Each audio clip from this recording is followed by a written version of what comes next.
In this video, let's look at the salient aspects of Indian society. So it is a very important topic for mains examination, and it comes in GS paper 1. So now we will look at some of the important points and also the this topic salient aspects of Indian society. So what are the salient aspects, what is society, all this will be explained in this video. So please like, share and subscribe the channel so that I can bring more informational videos to you people, and it will be very helpful to you during your mains preparation, because these are very important points combined from various sources. And so please like, share and subscribe the channel and follow the channel as well. So let's move forward. So first we'll know about what is a society. So a society is a group of individuals involved in persistent social interaction, or a large scale social group sharing the same spatial or social territory, typically subject to the same political authority and dominant culture expectations.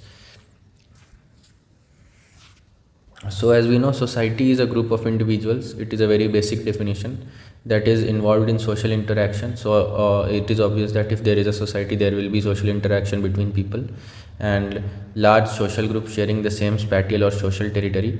The territory that they will share will be the same, and the group will be large social group, then typically subject to same political authority. The political authority ruling above them will be the same. For example, in case of India, there is the central government and state government. Then they are typically subject to the same political authority and dominant cultural expectations. So this is the definition of the society.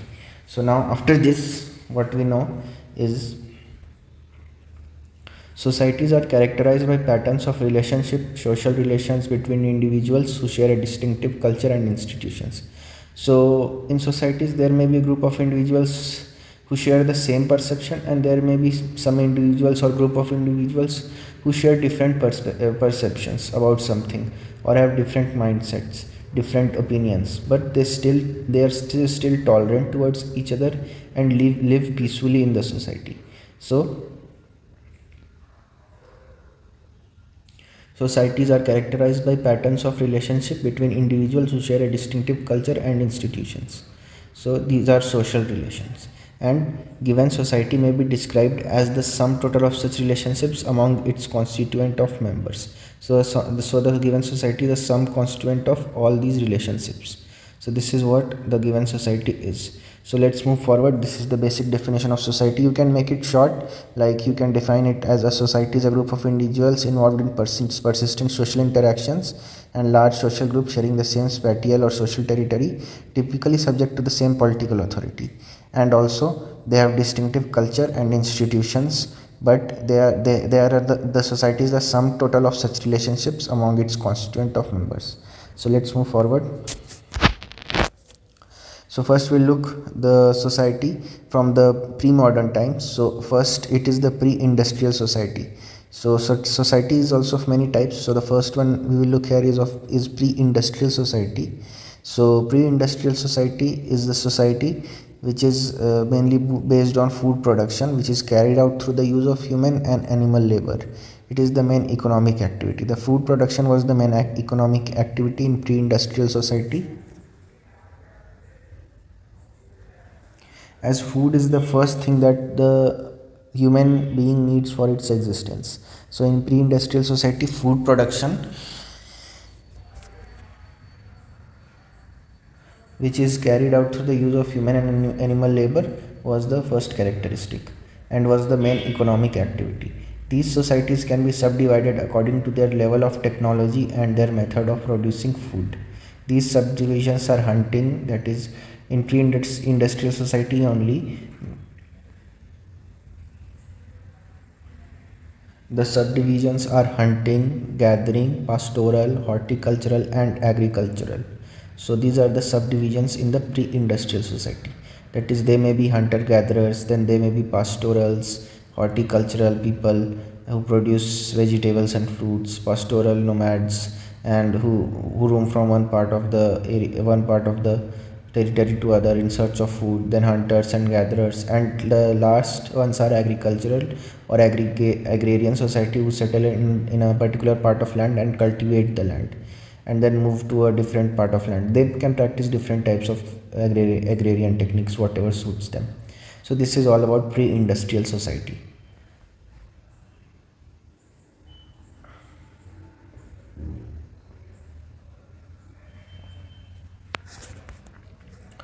Now let's move forward to the industrial societies. That is, between the 15th and the 16th centuries, a new economic system emerged. Capitalism is marked by an open competition in free market, in which the means of production are privately owned. That is, it is a demand supply based market. Europe's exploration of the Americas served as one impetus for the development of capitalism. The introduction of foreign metals, silks, natural resources, oil, natural gas, foreign metals, resources, silks, cotton, spices stimulated and cash crops stimulated great commercial activity in European societies. So this is all about the second type of society, that is the industrial society. So industrial societies rely heavily on machines powered by fuels for the production of goods. So the first one was the pre-industrial society, then came the industrial society, which relied heavily on machines powered by fuels for the production of goods. And it is a capitalism based society. Here the human beings are producing food for themselves, but they have another type of mindset, which is a capitalist mindset, for gaining more money and materialistic things. That is above their survival, they want extra luxury. So this gave rise to the capitalist market and also industrial societies, which relied heavily on machines powered by fuels and for the production of goods. Now we'll move forward. So after the industrial society, there is the post-industrial society.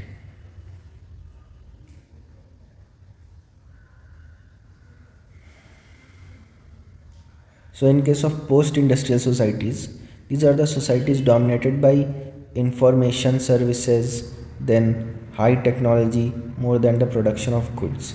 So this is the society which is more dominated by information services, information and communication technology, and high technology, so than the production of goods.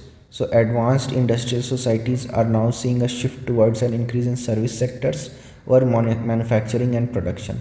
So post-industrial societies are mainly dominated by information and communication technology, which results in artificial intelligence, machine learning, cloud computing, data mining, big data. These are all the web 3.0. These are all the innovations, 5G. These are all the innovations of post industrial societies, and they are more heavily dependent on providing services to the people, and rather than production of goods. So advanced industrial societies are now seeing a shift towards an increase in service sectors, because even if we produce goods and manufacture goods, then we have to give servicing and maintenance to the people who buy goods. So most of the manufacturing companies are also there in the service sector, providing their service in the service sector also. So this is what is the post industrial society based on, and it is based on providing services over manufacturing and production.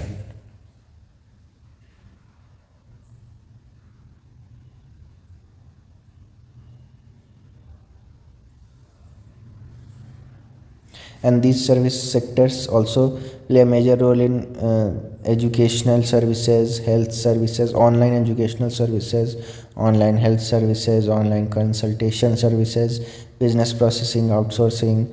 All these are business analytics, then data analytics. All these are the aspects of features of sectors, service sector. So now let's move forward.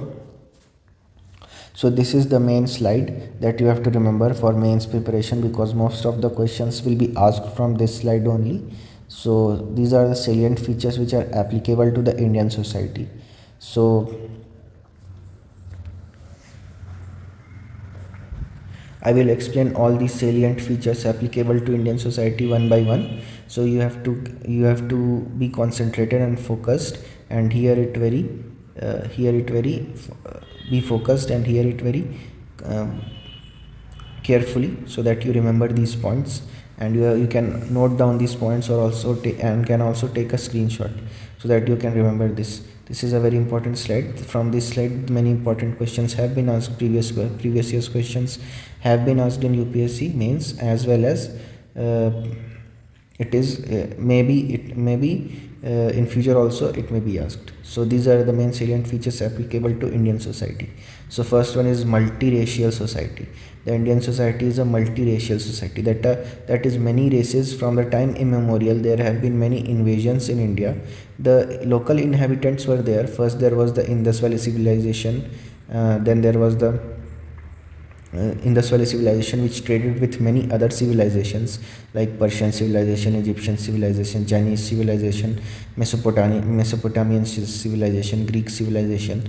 So all these were the civilizations which were involved in trade, transport, export, import, and so it was a multiracial and multicultural society, and all the civilization mixed, intermingled with each other.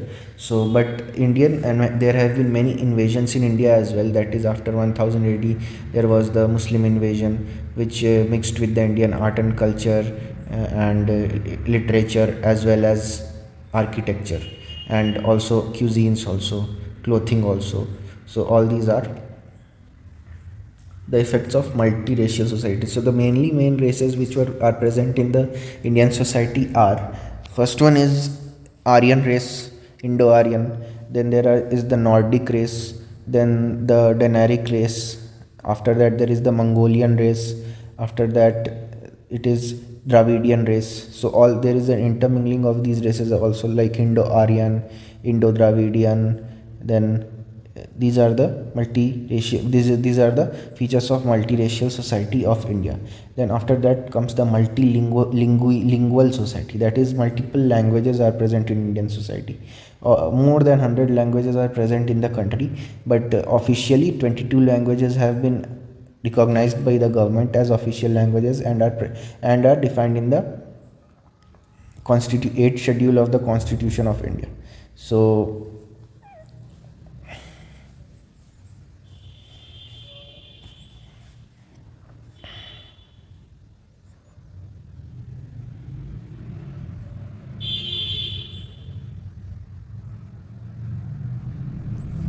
this is all about multilingual society, that each and every region, each and every state in India has a different language. And also the first state to be formed after on the basis of language was Andhra Pradesh in 1956. After that many states were formed according to the States Reorganization Act on the linguistic basis.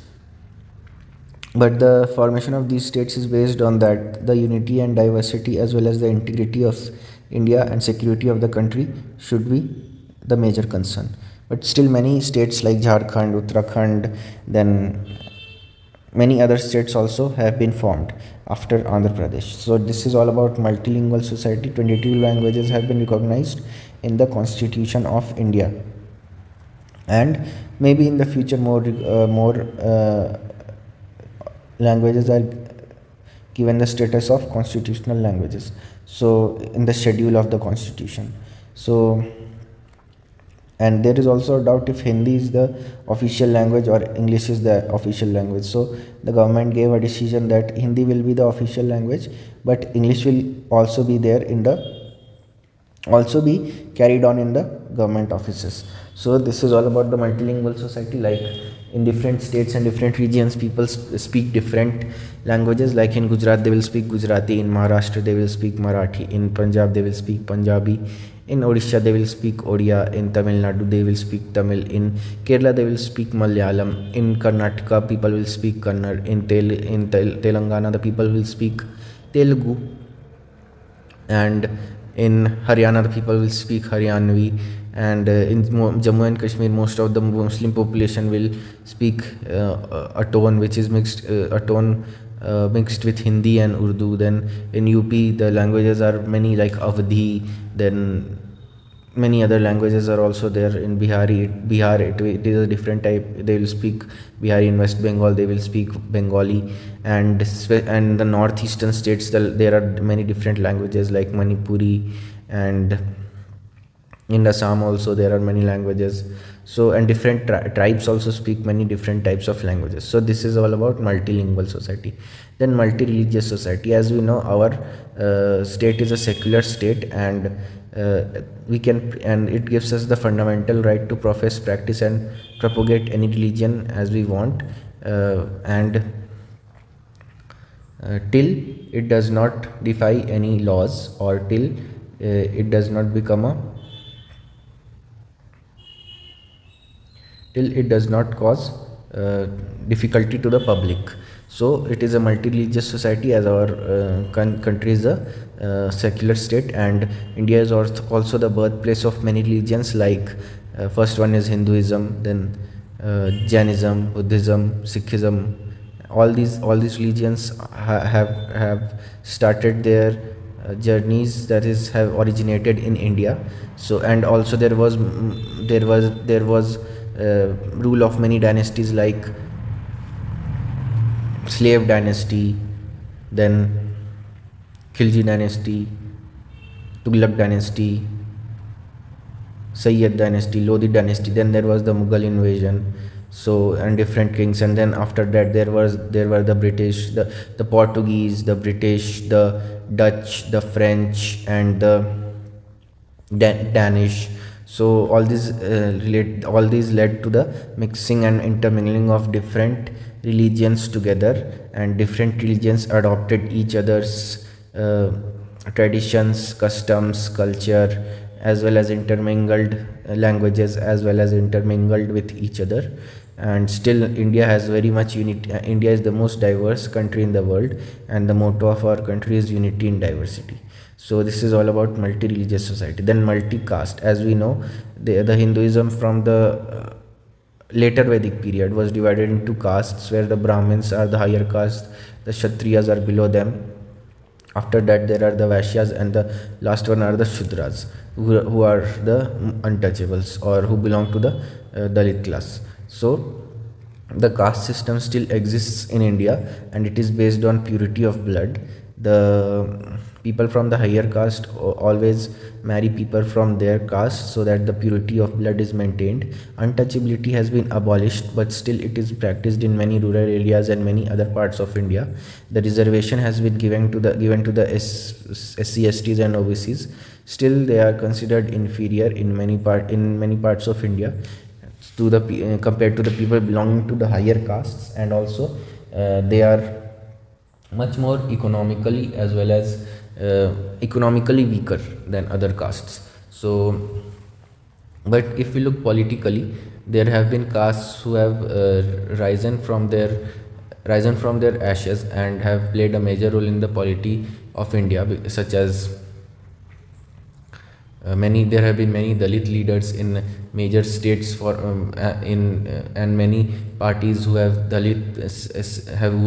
formed government in major states of India, such as Uttar Pradesh and Bihar also, and Dalits have been made CM also. So it is not a matter of concern. Even the minority communities are very much protected. Like, if we take the example of Dr. APJ Abdul Kalam, he was a Muslim and he was from a minority community, but he was still the prime president of our country. So the caste and Muslims are also divided into many castes and sects. So this is this social hierarchy still remains in India, and I think it will remain in India. But as Gandhiji said, that we don't have to abolish caste system, we have to abolish the we have to change the mindset of the people, because different castes should cooperate and coordinate with each other and help each other in their works, instead of looking down upon each other. So instead of abolishing the caste system should continue, but each caste should coordinate, cooperate, and help each other to attain maximum social, economic, as well as political benefit. So, and each caste should look at each other equally. So this was the thought of Mahatma Gandhi. So This is all about multicast society. Then there is the unity in diversity. The unity in diversity, as the society is multiracial, multilingual, multireligious, and multi-caste. It itself explains the unity in diversity culture in India, as there are many religions, many languages, many races, and many castes, many states, and there have been secessionist trends also, terrorism also in India, but still the people are united. And people always, when the country asks the support of the people, they are always there and standing for the country. So India is a very very good example of how a democracy can follow unity in diversity and still remain intact, because most of the political philosophers told that India will be a failure. It was not a country from the time immemorial. It developed the feeling of nationalism only after the Britishers started ruling them and exploiting them.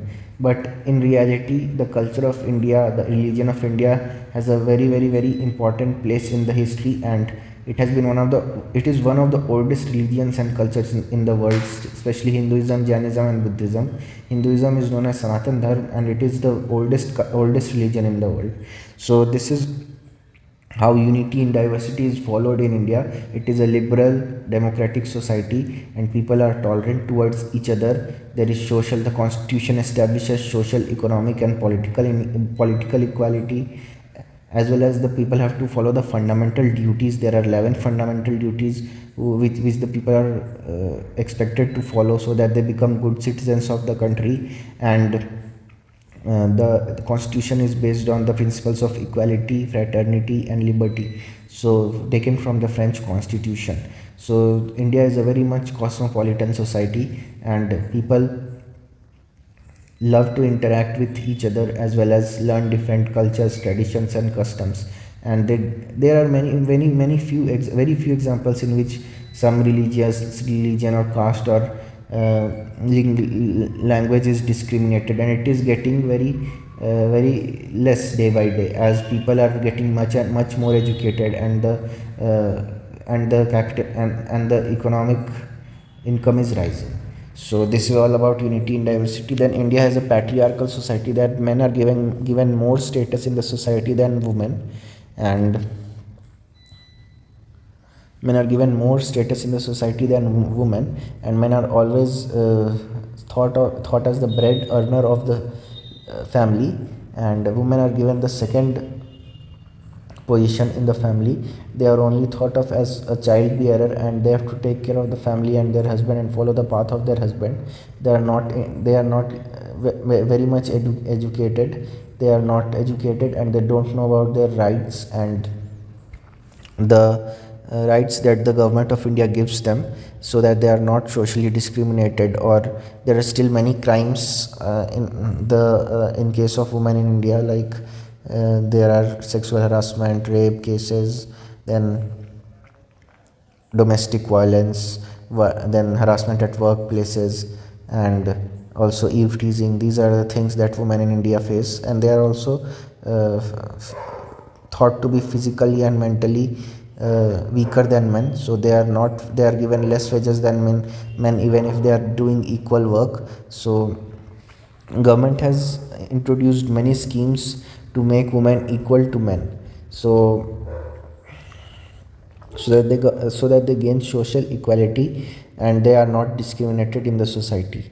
But still the mind this these like Beti Bachao, Beti Padhao, working women's hostels, step scheme, then all these schemes are uh, uh, there to empower women. But the thing is that the mindset of the society still needs to change. Till women are not educated, they will not be economically independent, and if they are not economically independent, they will not be able to live a life on their terms. So firstly they have to be educated, then only this patriarchal society or patriarchal mindset can change. Then after that, there are tribes, almost more than 100 tribes in India. So and many of these tribes have constitutional recognition also. And They come under the scheduled tribes in the constitution. So these tribes follow their own customs, traditions and practices and rites and religious beliefs, and they are protected. And the area in which they live, that is the forests or whatever area in which they live, interior areas, these are protected by the government so that they can carry on with their religious trends, practices, beliefs, rites and customs and traditions, and they do not get disturbed. And the government has protected these tribes from external invasion or external disturbance. And they are also given a reservation so that for their economic upliftment in jobs in state governments as well as central governments. Then there is the family. So this is the nuclear family concept, not the family. Though, so as the economic as the society in India becomes more and more capitalist and materialist. So and the influence of Western country rises and Western brands rises in India after the liberalization, privatization, and globalization took place. More and more youngsters are preferring to live in nuclear families than the joint family system which existed in India in the earlier days. Earlier, the families were very large and joint, and everyone cooperated and coordinated with each other as well as helped each other during the times of hardships. But now, the youngsters don't even like to live with their parents, and they want to establish an independent lifestyle, and they are more after materialistic things. They have materialistic thoughts, and it is promoting the Western thought is promoting consumerism, and it is harming the traditional knowledge as well as spiritualism of India, because more and more people are attracted towards money and consumerism and materialism, and they think that if they are alone or living in a nuclear family, then they will save more and will be more rich. So instead of living in joint families, people are moving to the shifting from rural areas, migrating from rural areas to urban areas so that they can live a better lifestyle, get a better standard of living, better facilities such as education, health, sanitation, then other facilities also, like education, health, sanitation, then better transport. After that, better public transport, better health facilities, education facilities, sanitation facilities, better fooding, drinking, better fooding, and a better lifestyle. So these are all the nuclear. This is the nuclear family system. Then there is the kinship system, which is based on the blood relations or the relations of marriages or the relation of family. So these are the most of the properties which are owned by a family are always transferred to the kins. That is, the if there is the if there is a if that is the son or a daughter, or if the there is a married couple and they have a child, then the property will be transferred to their child. So this is all about the kinship system, and people want to marry in their own caste and to maintain their purity of blood. So this is the role of blood in the Indian society, and people don't want to marry from other castes like Aryan caste. People from Aryan who belong to Aryan race consider themselves as superior to other races, and want to marry people from their race only to maintain their purity of blood. Then after that, there is the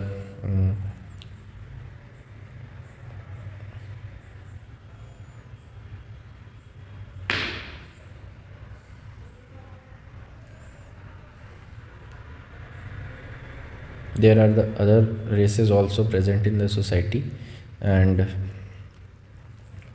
they want to uplift themselves, and sometimes they also do some things, like if they have to they try to change their caste as well as race, so that by following particular practices, so that they are accepted in the society as higher castes. So this is all about kinship. Then there is the balance between spiritualism and materialism in the Indian society, as As the Swami Vivekananda also told, that materialism is good. The people have to strive for better standard of living and better lifestyle, but they have to be spiritual also, because only materialistic offerings or materialistic gains cannot satisfy the body and the soul, and they will not be able to satisfy themselves. They will not be happy with their life if they are not spiritual enough. So they have to follow their religion, follow their god, or whatever they want to do, meditation or yoga or other things. There are many other practices also, and in different countries there are different practices they can do to satisfy their soul and spirit, so that they gain spiritual and mental confidence as well as peace. So only materialism will not satisfy themselves, and Indian society is a balance between spiritualism and materialism, because we are not losing our tradition, customs, beliefs and religious practices. They are being followed, but as but the society has is also moving towards. There have been many economic reforms, social reforms, political reforms, and society is also moving towards materialism, but without losing spiritualism. So this is a balance between spiritualism and materialism. People still go to the temples to worship, and they give donations, huge amount of donations to the temples. So this is a very good example of spiritual and materialism. Then there is a balance between individualism and collectivism. That is, people can form groups with like-minded people, and they can show their talent in these groups, and there are no restrictions in the country to that they cannot form any association or group, or the speech and expression is also free. So till they don't affect the public morality, and they don't disturb people. So this is so the people are enjoying, and in the age of social media, following the collectivism trend has become very very easy. So people are finding other people within their age group, with with their own interests.